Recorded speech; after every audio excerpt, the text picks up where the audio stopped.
Hello and welcome back to our channel Unconditional. My name is Kayleigh. And my name's Patrick. And I know in our previous video, it's been a little while, it's been a week, we spoke about, it was more my experience of leaving the witnesses, was my background, I think. Can't remember. It's been a week, busy week.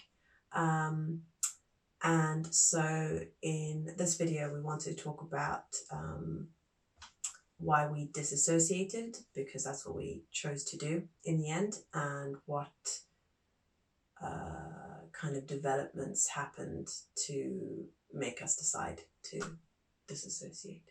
Yeah. I was actually prompted by Kayleigh, really, the disassociation, which is really was unforeseen on my part, because up until that point I was still thinking she would take years to wake up properly. So basically, and then suddenly she turned around one day and said, we have to disassociate. And this is something I was talking about before, but I never ever thought that she would kind of go along with it. But anyway, I'll let her tell the story. Well, I handed in my report. That's what's so funny. I handed my report in, and a week later we disassociated. Oh, yeah. Like you were still going to all the meetings. That's how quickly. I mean, I was there on a Sunday, and by the Wednesday, I think it was, we had disassociated. Yeah. Because I'd had enough. On Valentine's Day. That by accident. It's going to be our special day forever. It was only as I was putting the letters through the letterbox at the Kingdom Hall, or the mailbox to you American friends, that I realised it was Valentine's Day. And I was like, oh, great. So now, every Valentine's Day, we're going to remember. We're going to have an extra celebration of freedom. Yeah. Woo! So, what really prompted the disassociation was a visit, an unwelcome visit from two elders in the congregation. And they showed up to our home when Patrick wasn't home. And my sister-in-law had arrived only half an hour before they decided to show up. But a lot of what prompted their visit has to do with something that happened a few weeks before they visited. So I'm going to rewind a little bit. I mean, you can probably talk about. Okay, I guess it sort of stems from when I was leaving, so that makes sense.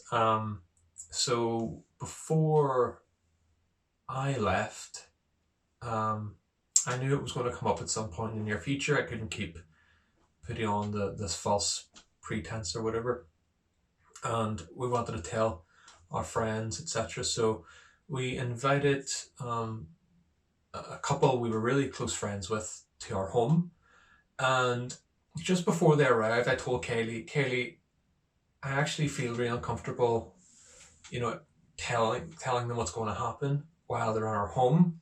And I feel like, I didn't want them to feel like we were ambushing them.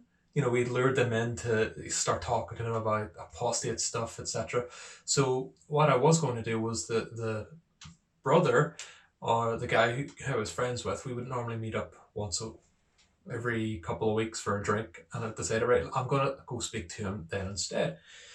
But of course I went to the bathroom and came back into the kitchen. It wasn't my fault. And Kayleigh had burst into tears. No, because it had come up in conversation while you were in the bathroom. Yeah, but you were crying, so... We're just burst into tears. Yeah. Well, it's understandable, it was very emotional, so we obviously had to then, ditch that plan and just roll with it and explain to them. And they were fairly good, but certain things was coming. Yeah, they knew. I had sort of like spoken about things before in the past, so it wasn't a total surprise. But I guess Kayleigh told them certain things that led to certain other things, which maybe she'd be best placed to speak about. Well, I think I don't even know where to start, really. It was a tough conversation at the table, and a lot of crying on the part of my friend, because of course she didn't want me to die along with Patrick at Armageddon, and the kids.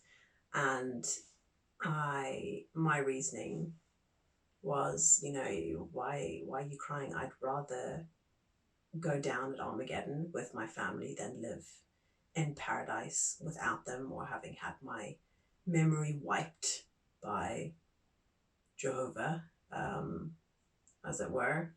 And yeah, it was a tough conversation. We ended up down the path of our experience with Elin, and the other child molesting her in the Kingdom Hall. And now they had known about Patrick for a couple of years, really. Yeah. 2 years-ish, somewhere around there. They were well aware of how Patrick felt towards the organisation and his views. Yeah. As an apostate. I mean, this was my closest friend in the organisation, so Yeah. I had naturally opened up to him at one point. And they never once dobbed us in, for want of a better expression. They were very good. And I mean, we told them things in confidence. And they honoured that. Yeah, they did. They were really good. So we got talking about child abuse within the organisation, and the Australian Royal Commission came up, part of which I believe my friend either watched or already knew about through other people who had turned apostate in their congregation. Possibly a number of years back. And with talking about the experience with Elin and our concerns for other children in congregations, and the fact that the organization's policies that they had in place really didn't serve any sort of protection for children, that is something that must have sat with them, because after having said their goodbyes, they went away and obviously thought about it and approached their body of elders about safety for children within the congregation. So it had obviously sparked concern in them. Yeah, I want to make it clear that they didn't go to tout on the elders on us or anything like that. They never went. They went out of concern because they were worried about what happened to Elin, and that they wanted to make sure that something like that would be taken care of for us and things like that. So it wasn't like there was no malicious intent. No, none whatsoever. Yeah. I believe our names came up by accident. It wasn't something they did on purpose. It's nothing we'd ever hold against them. Really, they did us a favor in the long run. They did. So if you're watching, guys, thank you very much. Yeah, thank you.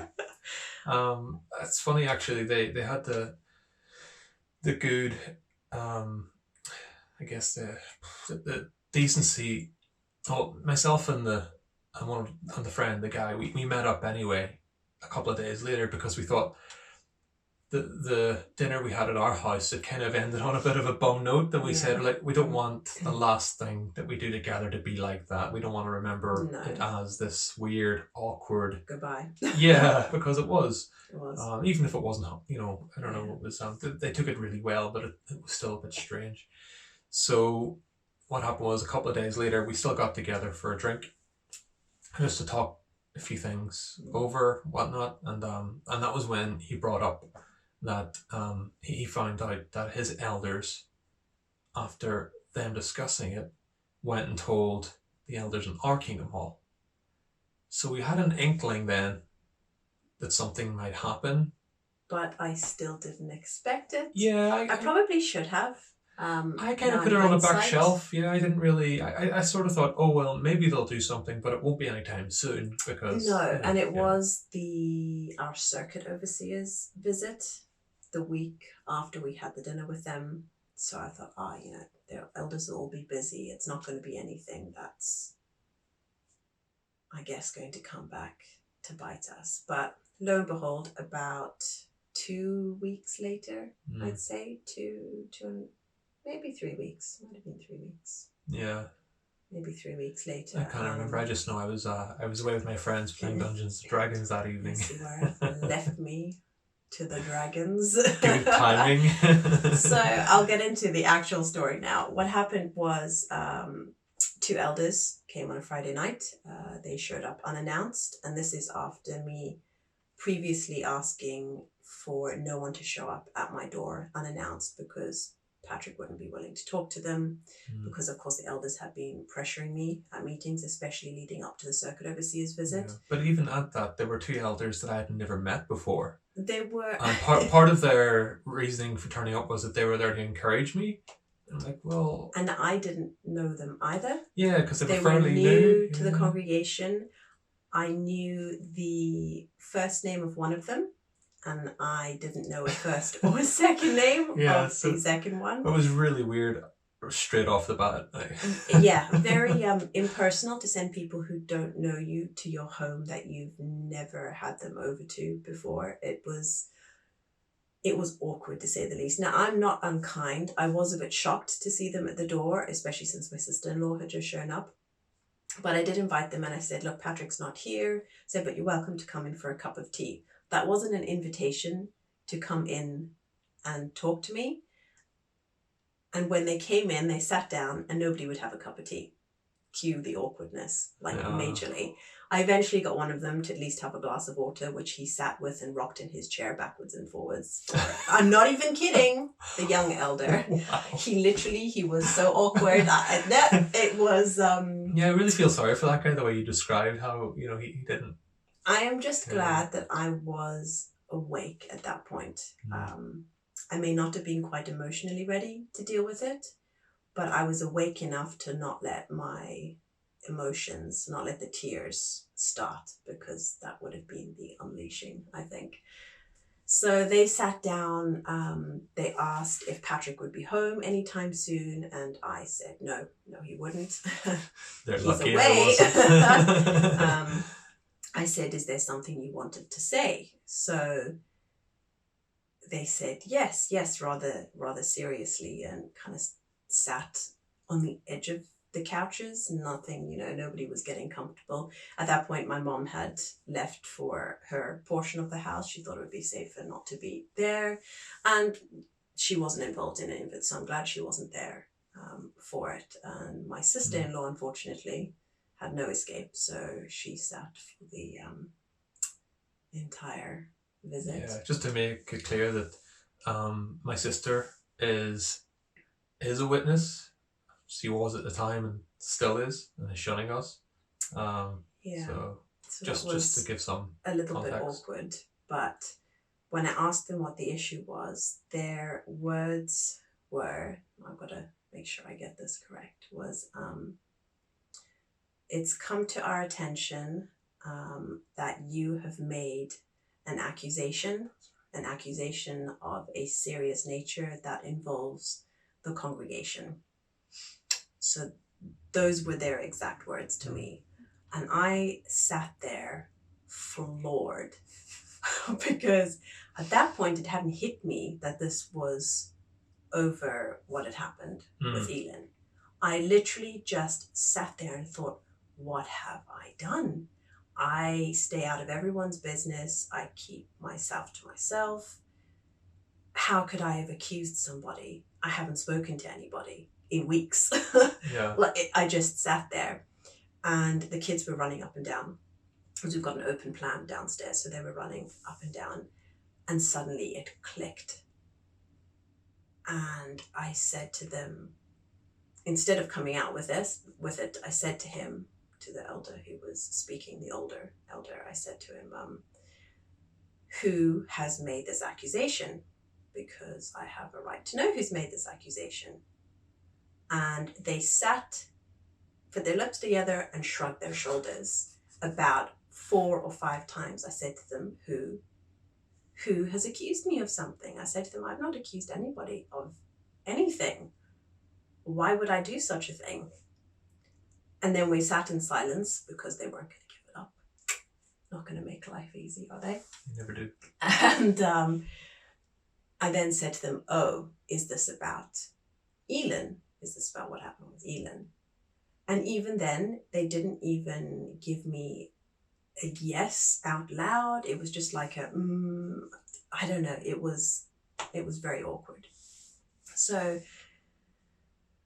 I explained to them briefly what had happened. It really wasn't any of their business really. So I didn't give them a full account or explanation. At that point, I presume they knew anyway.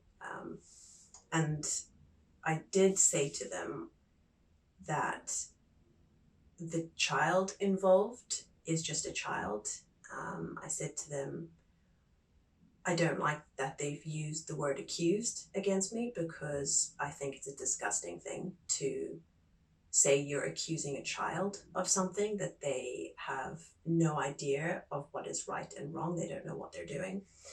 And that I was pretty upset with them for coming here to accuse me of accusing a child, which of course had them then backtracking, majorly backtracking and saying they shouldn't have used the word accused. And then they started apologizing, and then they changed the subject altogether.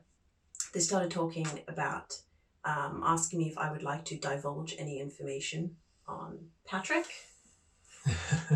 It was, and the only reason I remember is because they use that same phrase, would you like to divulge information? That's not something you say in conversation. It's really weird. Generally speaking. And they said it 4 times. So repetition for emphasis. And I said to them, if Patrick was here and he wanted to talk to you, he can talk to you. If well, he's not here, so he's not going to talk to you, and he doesn't want to. So the conversation, it went around in circles. I started questioning them on their policies within the organization, to which I think the older elder, now the younger elder didn't say a word the whole time. He just sat there for an hour and a half. Can you blame the poor guy? Probably. He's probably landed in it. Yeah. I think they were probably quite shocked to get someone talk back to them. I don't think by the looks on their faces, and I was very respectful. I'm not going to chow down somebody. I don't have that in me, really, unless I'm very, very angry, unless it's you. So I was very respectful. I was polite. I told them it was none of their business. What had happened was, we dealt with it in the best way that we could. It didn't involve them. I brought up the 2-witness rule. And then, again, I started on the policies, to which the older elder, that sounds weird, the older elder, he, I think, was trying to catch me out, asking what sites I'd been on with regard to child abuse policies. And I can't even remember his exact wording, but I remember thinking, ooh, be careful what you say. And I said to him, I don't know what you mean. And I'm pretty sure he was trying to catch me out to see if I had been on other websites or apostate websites, which I had, but not that I was going to tell him that. But he then got his phone out and tried to show me that all, the lovely policy changes that they'd made within the organization. I can find them on jw.org.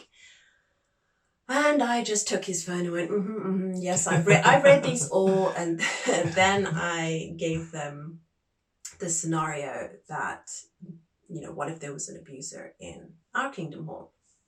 What if they knew that this person was a perpetrator?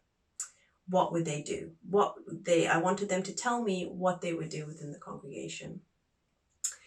First of all, his first answer was they would have a local needs. So I don't exactly know what that's about. Like, what is that supposed to do? They're going to have a local needs. A really ambiguous local needs that, no one would ever guess what it was actually about. So we all know that they would not talk about something like that in a local needs. No. So I said to him, well, that's not good enough, because how are you protecting anyone? He said, well, if they deem it necessary, they would approach family heads, or only certain family heads, is what he said. And I then posed the question to him, I've got to get this right now. Think back, it was a while ago, 6 months. I said to him, what if, fair enough that if they let family heads know, how does that protect the congregation then as a whole?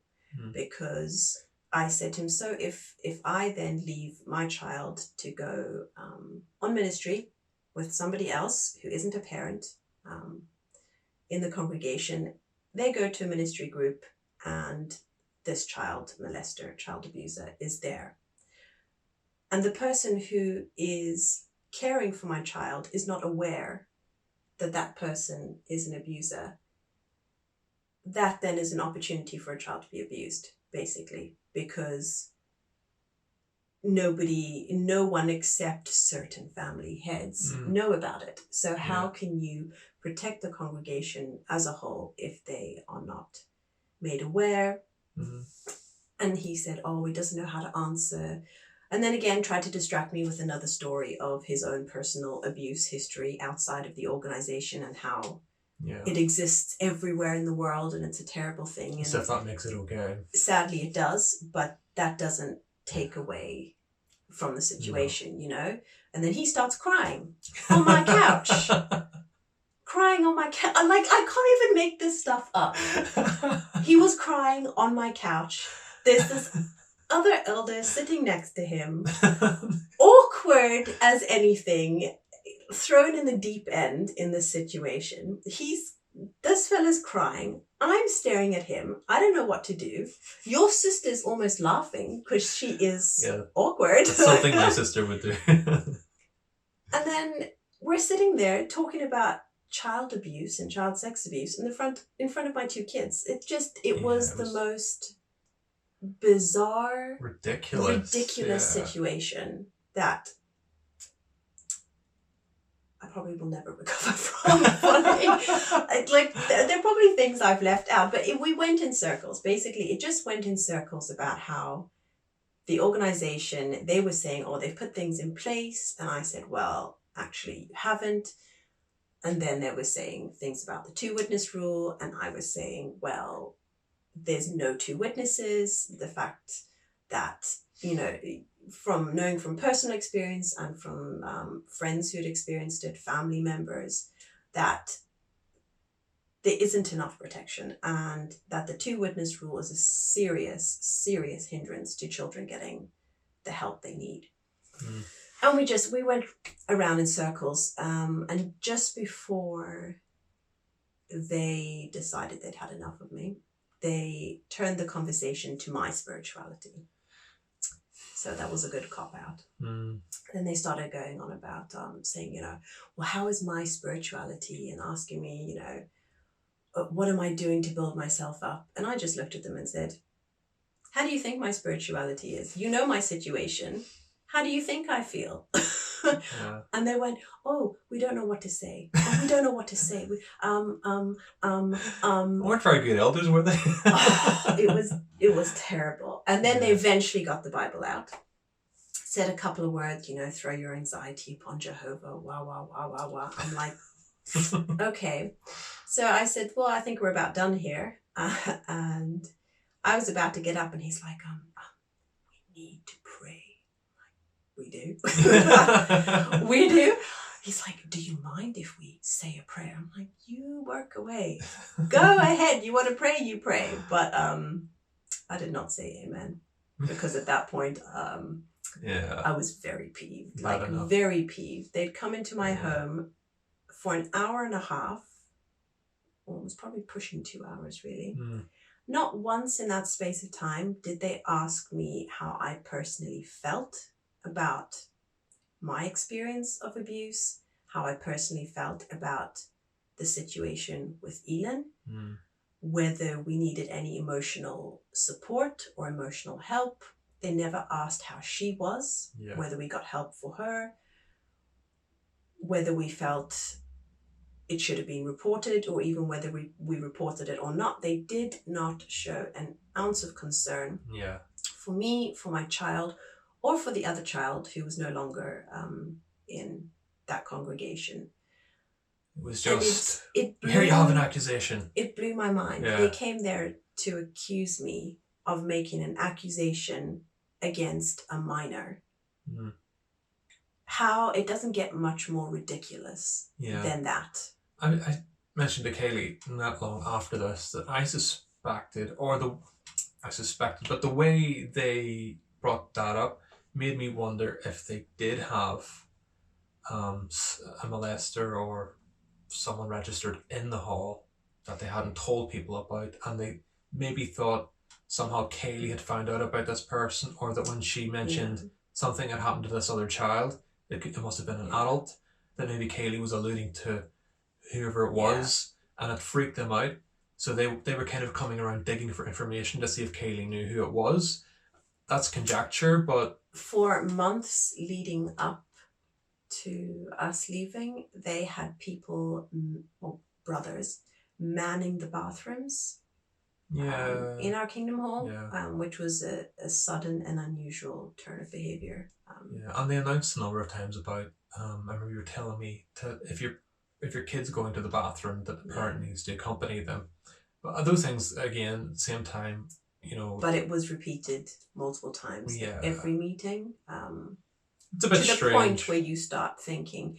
And then a few months, after we left, I did find out about someone who was previously an elder in that congregation who had a run-in with abuse. I don't know to what degree.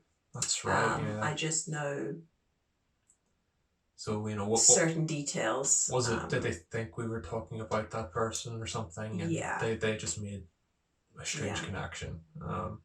But either way, it was a blessing in disguise, really. Yeah, it really was, because I texted you after they left, and I think I said, I'm done. Yeah. I'm done. You need to get home, and I am done. And I then, out of, what do you say, out of courtesy? Courtesy? Courtesy, yeah. Courtesy, sorry, South African accent's coming out. Out of courtesy for my sister-in-law, I went to that Sunday meeting, because this was the Friday that the elders had shown up. I went to the Sunday meeting at our Kingdom Hall with her. I sat there, I looked around at everyone, and I knew it was my last meeting. I knew I was not going to set foot in a Kingdom Hall again. She left, and by Monday, by Sunday, we had decided, when she'd left. Sunday night, I rang my best friend in Donegal, and I said to her, you need to be free. I'm coming to talk to you. I don't know if I can't remember if it was Monday or Tuesday. Yeah, it was really quickly after. Very quickly after that. We met up for a coffee. I gave her a quick explanation of what had happened, and she did sincerely believe me, but of course is very deep in, as are her family and all her friends. But who knows, maybe in 10 years' time, maybe in 20 years' time, it will still be sitting in her mind, our conversation. But it was good to be able to tell her in person, and after that, there was nothing left but to hand in our letters, which is what we did on the Wednesday. Yeah, I made a few phone calls as well to people I would have considered my closer friends. I sent a couple of text messages, but that was it.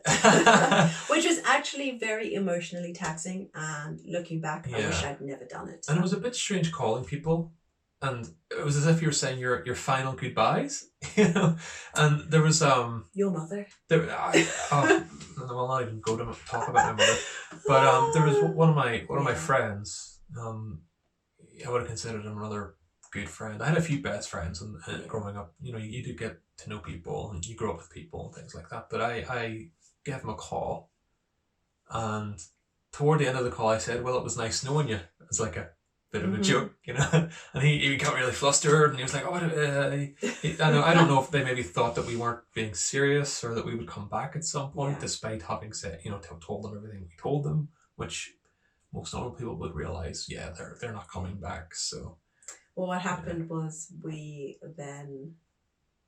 you told your mother. I can't remember. He told his mother, and she then texted me saying, do you know Patrick's disassociating, and I can't believe he's doing this, and how dare he, and I said, oh no, I respect his decision, and then I let her carry on with her rant, and I said, well, I'm disassociating too. I'm going with him. And then all of a sudden she wanted to come and say her goodbyes because I've been a good daughter-in-law. She hates me, really. Yes. She's always hated Kayleigh. Yeah.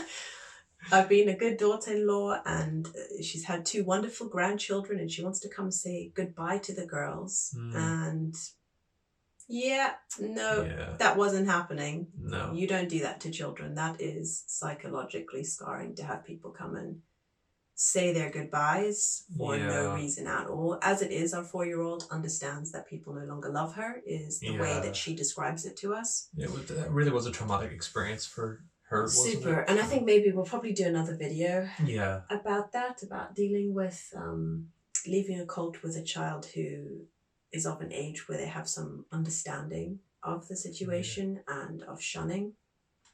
It was hard, but we've done it while the girls were young. Yeah. And our youngest was very young, so she loves her birthdays and sings her happy birthdays and her Christmas songs already. And I do find it very bizarre still, but it's nice to see the freedom that they can have now. Yeah, we haven't even been out a year yet, so we're still getting accustomed to things, especially Kayleigh, since I was awake years before. But it's my 30th this weekend. Oh yes. Woohoo! Kayleigh's 30th and first birthday. Although I think that might deserve another video.